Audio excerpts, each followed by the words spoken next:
turminha do quinto ano, tudo bem com vocês? Aqui é a Prof. Camila e hoje teremos a nossa aula de número 89 da disciplina de língua portuguesa. Hoje a gente vai estar abordando sobre uma temática que a gente já abordou aí nos semestres anteriores, que é em relação ao discurso direto e discurso indireto. Então, os objetivos dessa aula aí são retomar os conceitos aí acerca do discurso, discriminar discurso direto e indireto, analisando aí alguns exemplos, realizar a leitura de uma crônica analisando o discurso direto e fazendo a interpretação textual. Então, os materiais que vocês vão utilizar para essa aula são o caderno de língua portuguesa, caneta, utilizem também o lápis e a borracha. Galerinha, então o que é o discurso?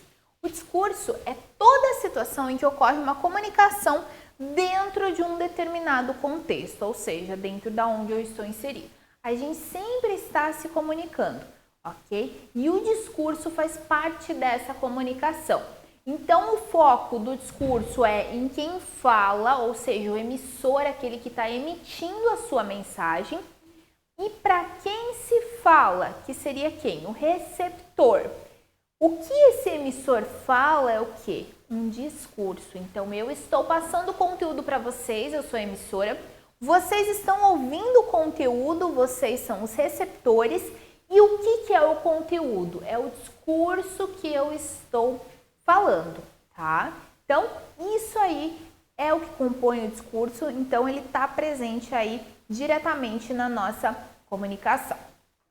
O discurso direto, ele ocorre, ele dá voz ao personagem, ok? Assim, por exemplo, em uma narrativa, o narrador, ele deve expor a fala de um personagem através de sinais gráficos, como por exemplo, né? Joãozinho estava brincando em casa, de repente ele viu uma aranha e disse: o que vai acontecer na minha narrativa? Antes da fala dele, vai vir um travessão que vai indicar o que? A fala dele, ou então eu vou abrir aspas para a fala dele e quando terminar eu vou fechar as aspas. Esse sinal, as aspas, ele possui diversas funções, tá? Mas se tratando do discurso, ele mostra o discurso direto. O que é o direto? É quando eu falo exatamente, quando ali está escrito ou está sendo dito, exatamente o que o outro falou, ok? Então, no discurso direto, alguns verbos são inseridos no início, meio, no final desse discurso, que a gente chama de verbos de elocução. O que são esses verbos de elocução? Por exemplo, perguntar, responder, exclamar, falar, concordar. Ele estava andando em sua casa, viu alguma coisa e perguntou à sua mãe. Aí, abre aspas ou a outra versão. Então, sua mãe respondeu. Mesma coisa, ele exclamou, ela resolveu falar, ou ela falou, dois pontos, dois pontos, travessão ou abre aspas. Concordar, não concordar, enfim, tá? Então, é o que está sendo esses verbos de elocução, é quando eu tenho na narrativa a fala exatamente do meu personagem. Enquanto que no discurso indireto, por que indireto? Porque vai estar sendo falado o que o meu personagem disse, mas de um modo indireto, eu vou adaptar as palavras. Eu não vou repetir exatamente com as mesmas palavras, ok? Então, eu vou estar reproduzindo isso com palavras diferentes, mas que vão dar exatamente a mesma ideia. Assim como ele é reproduzido depois, o discurso direto fica no tempo passado, porque ele já foi feito, né? Então, o menino disse, eu estou aqui. Se eu for repetir, eu iria dizer, o menino falou que ele estava lá, ok? Ou aqui, se ainda se está no mesmo lugar onde o menino estava. Porque já é algo que foi dito, então automaticamente vai ter que ficar no passado. É necessário citar o nome de quem falou ou fez alguma coisa, o nome de quem falou, o modo como eu vou estar reproduzindo, como eu estou reproduzindo a fala de alguém, eu preciso exaltar quem é esse alguém. Então aqui percebam, pessoal. Ela apresenta o trabalho com palavras bem complexas, disse meu irmão. Tá? Então, aqui entre aspas está o discurso dela. Aqui em vermelho o discurso ele está indireto. Aqui está direto, aqui indireto. Meu irmão disse que ela apresentou o trabalho com palavras bem complexas. Então, aqui, ó, ela apresenta, presente, ela apresentou passado, tá? Eu estou reproduzindo. Então, a pessoa disse, né, o que o irmão dela falou. Eu mudei o tempo verbal, mudei um pouquinho ali as palavras, mas a ideia é a mesma. Lucas afirmou, estou curado da gripe. Então, Lucas afirmou que estava curado da gripe, ok? Discurso indireto. Eu não falo, e geralmente a gente usa o discurso indireto na nossa fala. A gente não diz, ele falou, e eu digo exatamente o que falou. Eu digo, ele falou tal coisa e deixo de um modo indireto. Nesta noite, Amanda fará uma janta especial, comentaram as crianças. As crianças comentaram que, naquela noite, Amanda faria uma janta especial. Túlio escreve mensagens de texto diariamente para sua mãe.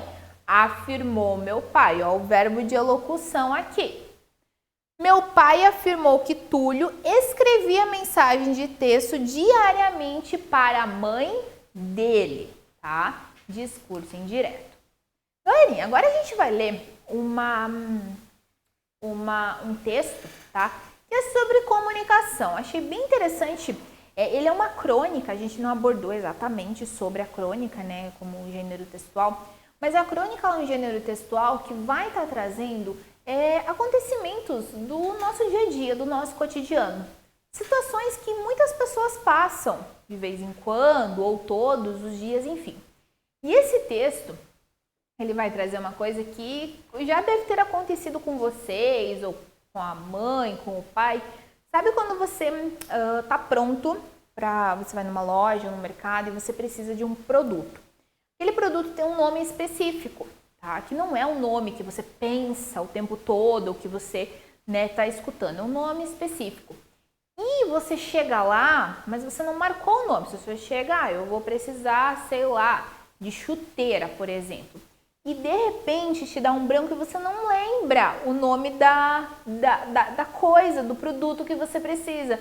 E daí o que acontece? Você tem que começar a falar características daquilo para ver se o vendedor vai saber o que é.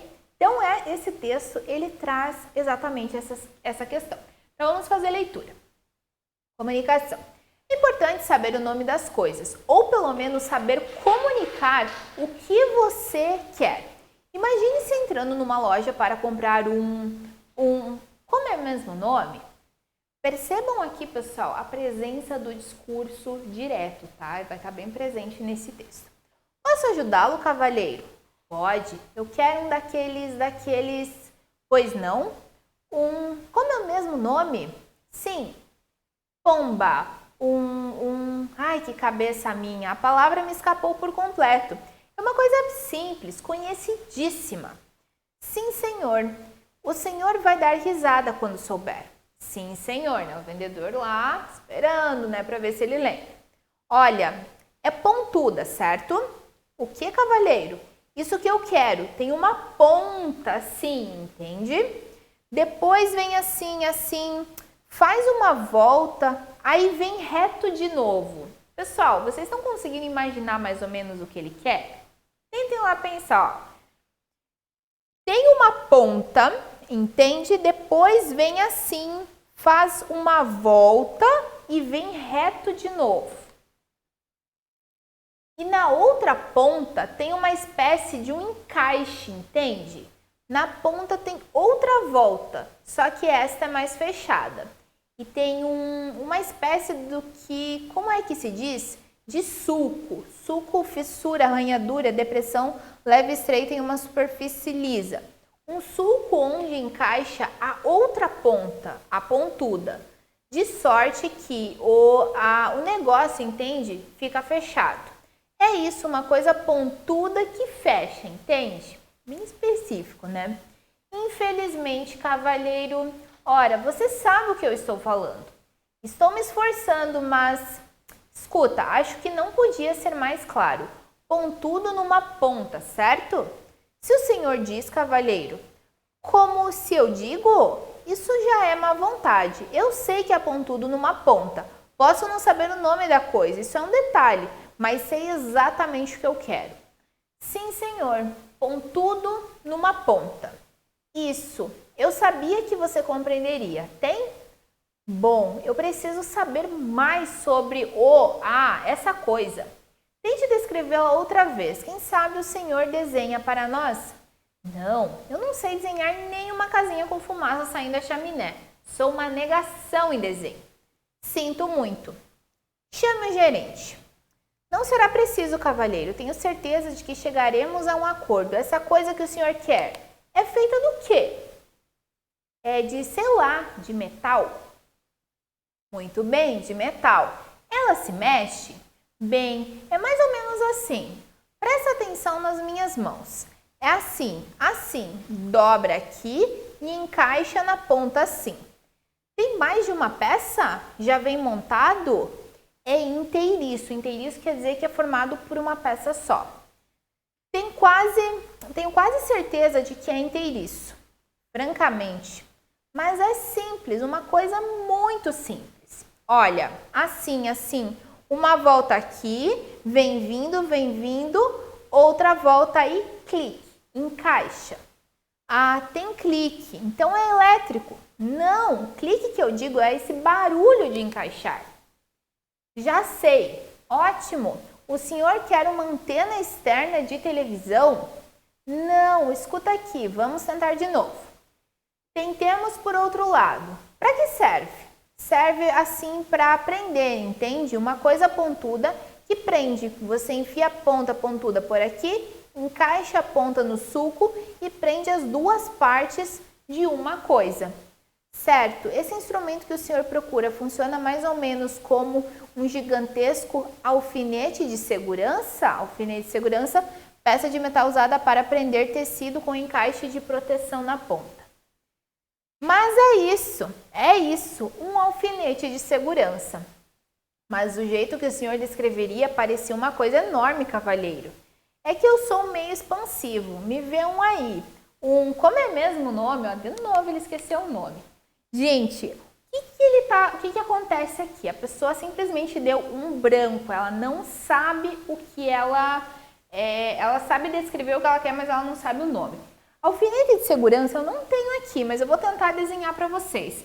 É aquele, ó, já vou começar a falar que nem ele estava falando. Então, você tem uma pontinha aqui, segue aqui em cima ele vai dar umas voltinhas, e daí ele vai para baixo e daí dá aquele clique, aquele, né, que prensa.